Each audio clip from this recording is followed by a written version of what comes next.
Are you ready to take control of your mind and embrace true freedom? Today we're diving into a powerful lesson from Stoicism: how to identify and break free from the habits that are holding you back. Inspired by timeless wisdom, this video will show you how to quit the habits that enslave your mind and reclaim your inner peace. If you're ready to elevate your life and think like a Stoic, stick around. This could be the breakthrough you've been waiting for. Number 1.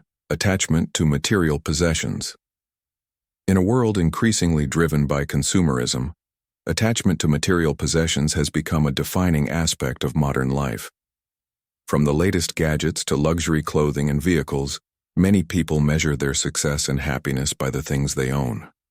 This attachment often stems from societal values, personal insecurities, or the belief that possessions can fill emotional voids. While owning items that bring joy and convenience is not inherently harmful, excessive attachment to material goods can lead to a range of psychological and social challenges. It often fosters a cycle of temporary satisfaction, followed by the constant pursuit of more, leaving individuals trapped in a loop of consumption without true fulfillment. This obsession with having more frequently distracts people from cultivating meaningful relationships, pursuing personal growth, or appreciating non-material aspects of life. One reason people cling to material possessions is the sense of identity they derive from them. A person's belongings often become symbols of their personality, status, or aspirations. For instance, owning a high-end car might be associated with success, while wearing designer clothing could convey a sense of sophistication. These external markers of identity, however, can be fragile and fleeting. When self-worth is tied to material goods, it becomes vulnerable to loss, damage, or societal trends, potentially leading to feelings of inadequacy. This reliance on possessions to define identity also diminishes the importance of inner qualities like kindness, resilience, or creativity. Furthermore, the attachment to material goods can strain relationships and disrupt life priorities. For instance, financial stress from constantly acquiring possessions can lead to conflicts within families or partnerships. People may work long hours or take on debt to afford items they believe are essential, sacrificing quality time with loved ones in the process. The irony is that the very things purchased to enhance happiness may instead create barriers to it. Beyond personal consequences, this obsession with material wealth contributes to larger societal issues, such as environmental degradation and economic inequality. The demand for products fuels overconsumption, waste, and exploitation, highlighting the unsustainable nature of this lifestyle. Despite these pitfalls, letting go of material attachment is easier said than done. It requires a shift in mindset, one that prioritizes experiences, relationships, and personal values over possessions. Practices like mindfulness, gratitude, and minimalism can help individuals reframe their perspectives and find satisfaction in what they already have.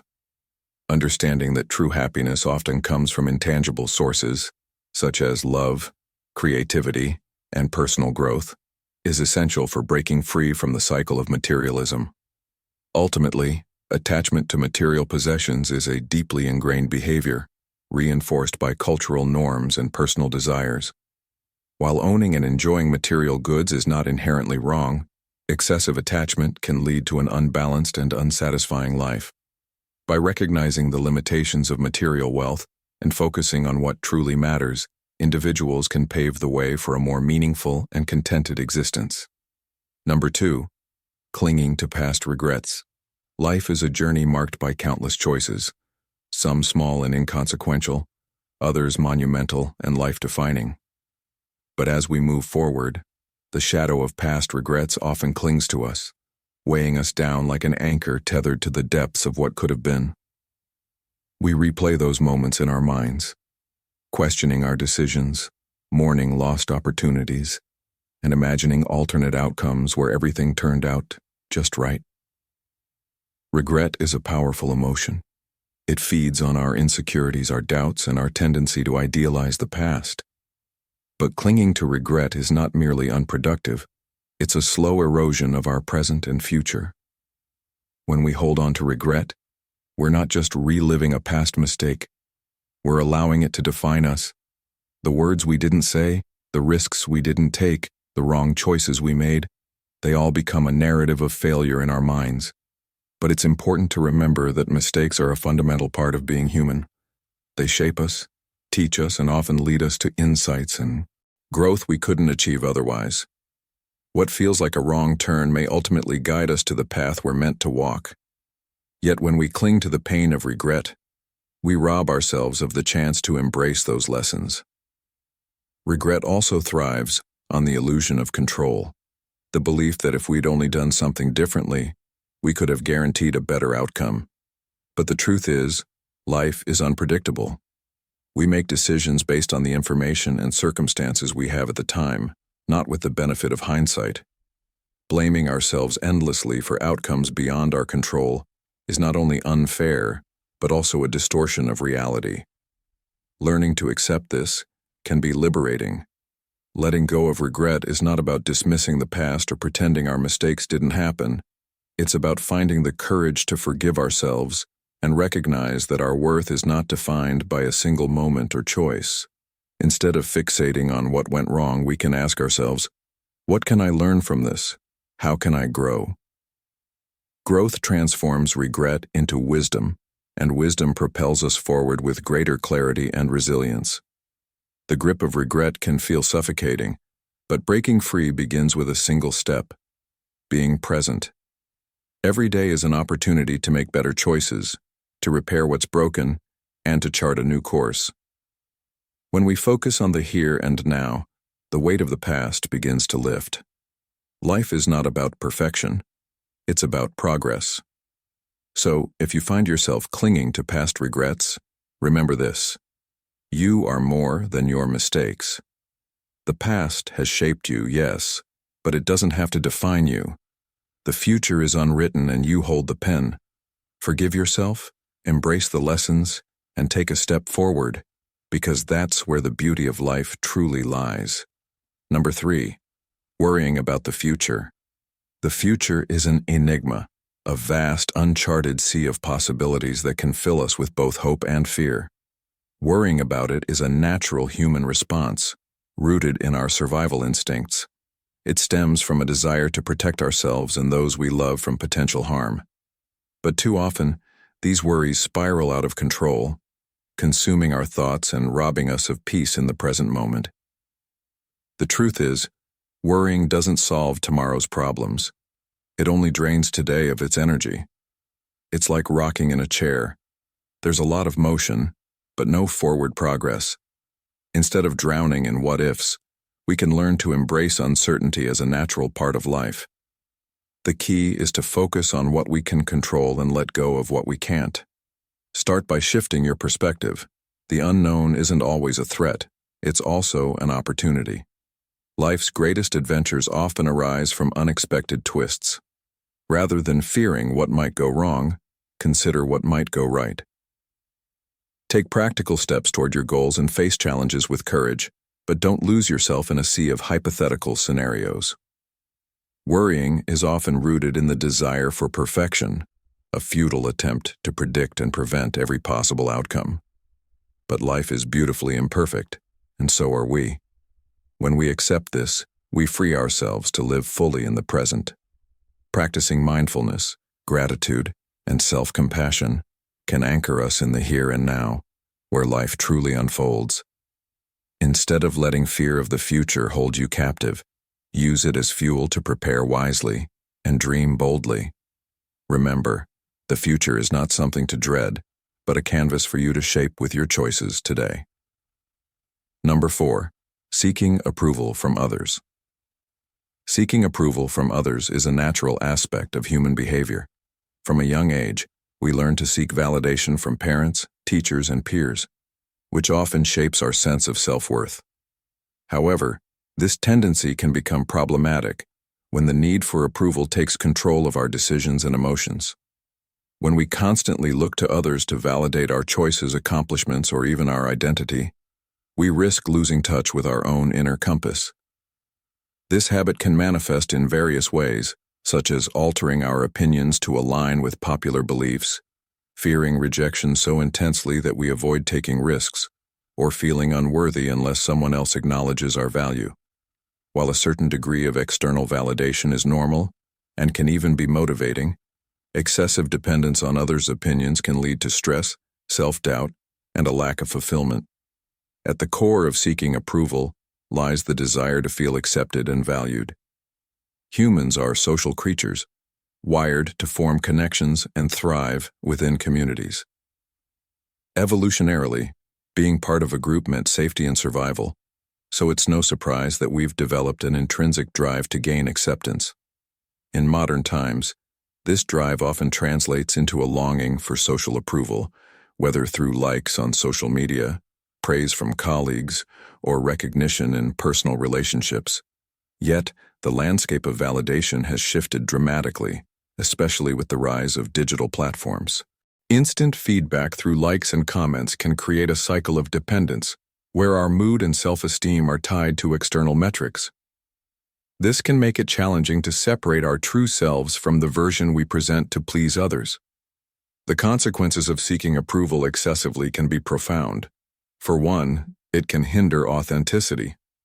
When we're preoccupied with what others think, we may suppress our true feelings, desires, and ambitions, leading to a sense of disconnection from ourselves.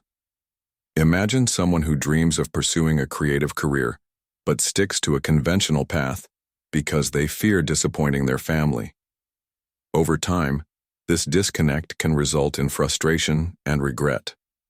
Additionally, the constant pursuit of approval can take a toll on mental health. People pleasers often experience anxiety, as they're perpetually worried about meeting others' expectations. This anxiety can spiral into burnout when coupled with the pressure to be perfect in every aspect of life. So how can we break free from the trap of seeking approval? The journey begins with self-awareness. Recognizing the patterns and triggers that drive this behavior is crucial. Ask yourself, do I tend to agree with others just to avoid conflict? Do I need reassurance before making decisions? Identifying these tendencies can help you understand where the need for approval originates. Often it's rooted in childhood experiences or societal conditioning. Once you're aware of these influences, you can start challenging them. Building self-esteem is another key step. When we value ourselves independently of others' opinions, we're less likely to seek constant validation. This involves celebrating personal achievements, no matter how small, and practicing self-compassion. Instead of criticizing yourself for mistakes, view them as opportunities to learn and grow. Cultivating self-worth also means setting boundaries. It's okay to say no, prioritize your needs, and let go of relationships that drain your energy. Surrounding yourself with people who respect and support you can make a significant difference. Practicing mindfulness can also help reduce the grip of approval seeking. Mindfulness encourages us to stay present and observe our thoughts without judgment. When you catch yourself worrying about others' opinions, pause and ask, why does this matter to me? Often you'll realize that the fear of disapproval is more about internal insecurities than actual external threats. Over time, mindfulness can help you develop a stronger connection to your inner values and priorities, making it easier to act authentically. Finally, it's important to redefine success and fulfillment. Instead of measuring your worth by external standards, focus on what truly matters to you. What brings you joy? What aligns with your values and passions? Pursuing goals that resonate with your inner self, rather than trying to meet societal expectations, leads to a deeper sense of contentment. Remember, no one else can define your worth or dictate your path. Seeking approval may feel rewarding in the moment, but true confidence and happiness come from embracing who you are and living according to your own terms. Number 5. Holding on to grudges. Grudges have a way of sinking into the fabric of our lives, often without us even realizing it. They start as small seeds, born out of an argument, a betrayal, or an injustice that wounds us deeply. Over time, these seeds take root, growing into a heavy, tangled web of resentment and bitterness. Holding on to grudges might feel like a form of self-defense, a way to protect ourselves from further harm, but in truth, it's a self-inflicted wound that only deepens with time.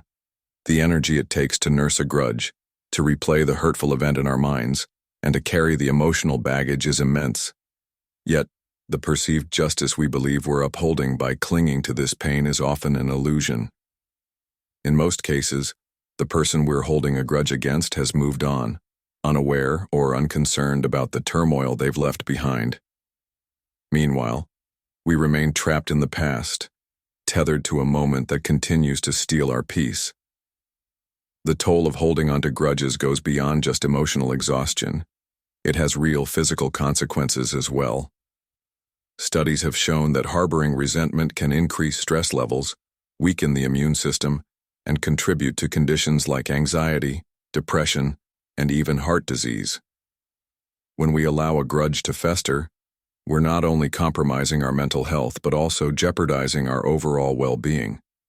It's as though we're drinking poison and expecting the other person to suffer. This metaphor underscores the futility of grudges. They hurt us far more than they hurt the person who wronged us. In contrast, forgiveness offers a path to freedom. It's not about excusing the behavior or forgetting what happened. It's about choosing to release ourselves from the burden of resentment. Forgiveness is a gift we give ourselves, a way to reclaim our emotional and physical health, and a step toward living a more peaceful life.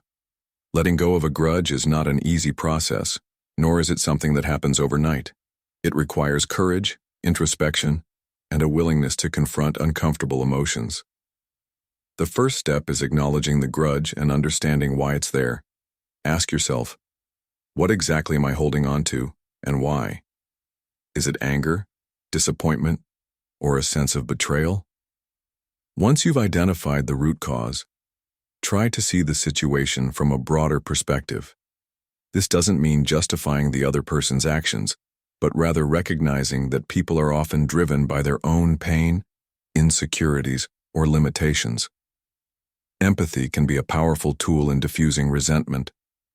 Another important step is to focus on the lessons learned from the experience.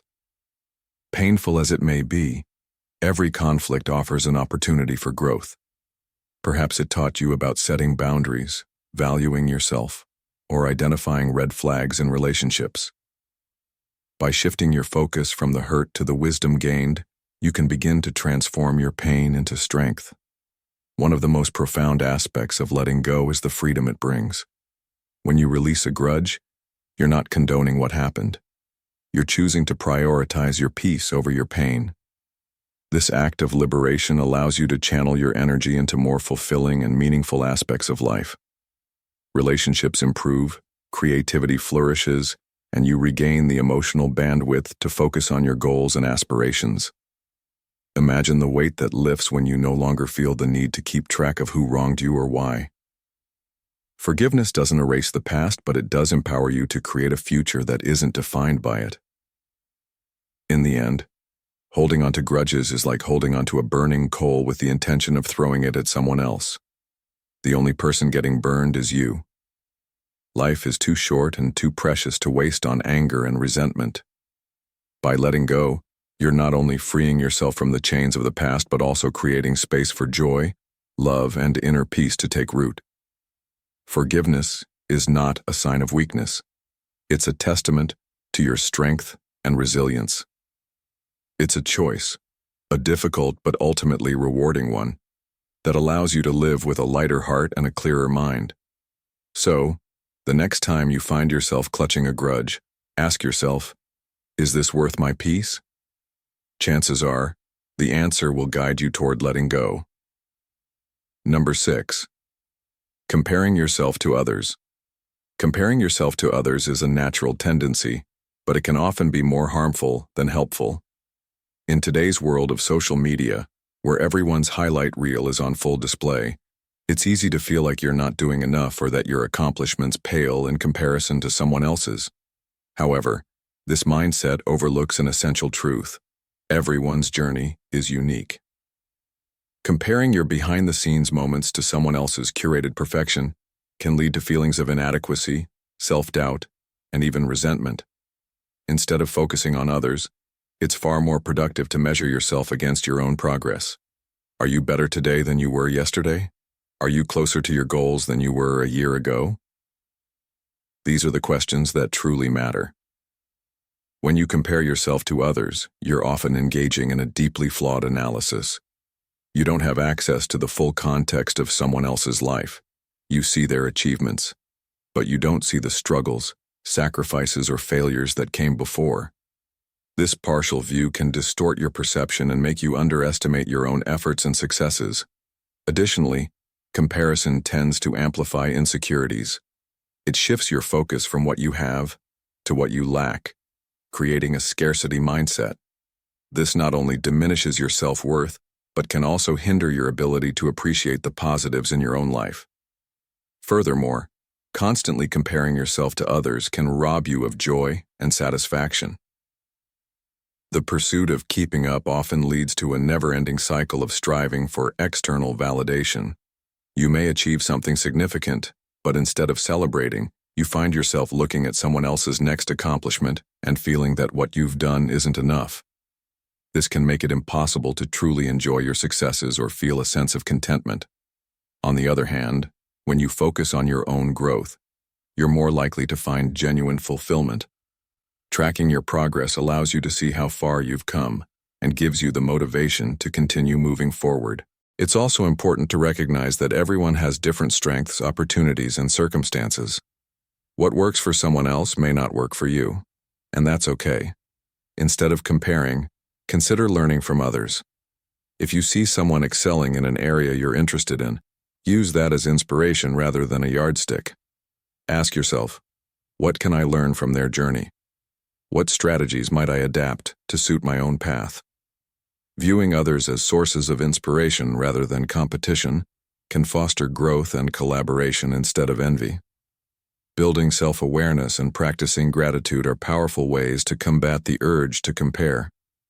Take time to reflect on your own values, priorities, and achievements. What do you truly want out of life? What makes you feel fulfilled? When you're clear on your own goals, it becomes easier to focus on what matters to you rather than getting distracted by someone else's milestones. Practicing gratitude can also shift your perspective. By regularly acknowledging the good in your life, you cultivate a sense of abundance and reduce the inclination to measure your worth against others. Another strategy is to limit your exposure to comparison triggers. If you find that certain social media accounts make you feel inadequate, consider unfollowing or muting them. Curate your digital environment to include content that uplifts and inspires you rather than feeds self-doubt. Similarly, be mindful of the conversations you engage in. Surround yourself with people who celebrate your successes and encourage your growth, rather than those who fuel unhealthy competition. Finally, remember that self-compassion is key. Be kind to yourself and recognize that it's okay to feel insecure at times. What matters is how you respond to those feelings. Instead of dwelling on what you think you lack, focus on building the skills, habits, and mindset that will help you achieve your goals. Celebrate small wins and remind yourself that progress is a journey, not a race. By shifting your focus from comparison to self-improvement, you'll not only build confidence but also cultivate a deeper sense of purpose and satisfaction in your life. In conclusion, while it's natural to compare yourself to others, it's essential to remember that this habit often does more harm than good. Instead, focus on your own journey and celebrate your progress. Use others' achievements as inspiration rather than a benchmark for your worth. By practicing self-awareness, gratitude, and self-compassion, you can free yourself from the cycle of comparison and embrace a more fulfilling and authentic life.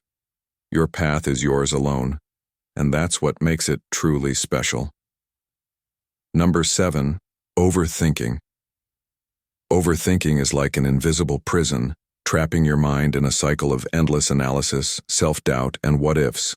At its core, overthinking stems from a desire for control, a need to anticipate every possible outcome to avoid failure, rejection, or disappointment. But ironically, the more we dwell on possibilities, the less we are able to act decisively. Overthinking doesn't solve problems. It amplifies them, making even the smallest issues feel insurmountable. It's like standing at the edge of a pool, analyzing the depth, temperature, and potential risks so thoroughly that you never actually take the plunge. Life, however, is not meant to be lived on the sidelines, paralyzed by fear and indecision. When you overthink, your mind becomes a battlefield, constantly replaying past mistakes or rehearsing imaginary future scenarios. This mental tug-of-war exhausts your energy and robs you of the present moment. You might find yourself lying awake at night dissecting every word of a conversation you had earlier in the day, wondering if you said the right thing. Or perhaps you're consumed by indecision over a choice, big or small, fearing that any misstep could lead to disaster. Overthinking convinces you that there's always more to consider, more to analyze, more to fix. But in truth, no amount of mental gymnastics can guarantee a perfect outcome. Life is inherently unpredictable, and trying to outthink it is a futile endeavor. One of the most insidious aspects of overthinking is its ability to disguise itself as productivity. You might believe you're being thorough or responsible by thinking things through, but there's a fine line between careful consideration and obsessive rumination. Overthinking often masquerades as preparation, but it's really procrastination in disguise. The longer you stay trapped in your thoughts, the more you delay action, and the harder it becomes to break free from the cycle. This paralysis can affect every area of your life, from your career and relationships to your mental and physical health. Breaking free from overthinking requires a shift in perspective and the willingness to let go of the illusion of control. Start by recognizing when you're overthinking. Pay attention to the signs. Are you replaying the same scenario over and over?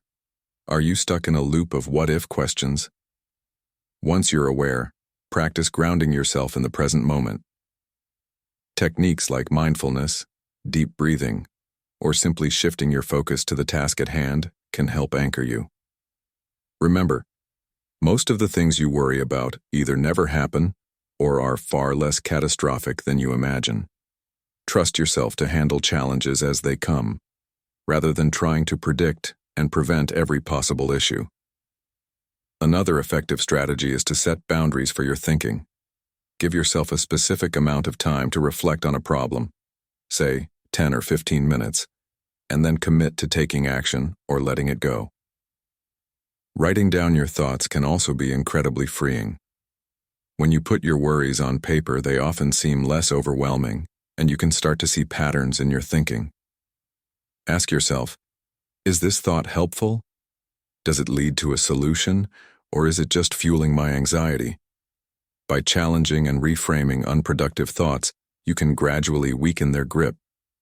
Overthinking thrives in isolation, so don't be afraid to share your concerns with someone you trust. Talking things through with a friend, family member, or therapist can provide perspective and help you see options you might have overlooked. Sometimes just saying your thoughts out loud is enough to break their power. And remember, you don't have to have everything figured out to move forward. Progress, no matter how small, is better than perfection. Take one step, and then another, trusting that clarity will come with action. Life is too short to be spent second-guessing every decision or agonizing over every detail. Overthinking is a thief that steals your joy, your time, and your peace of mind.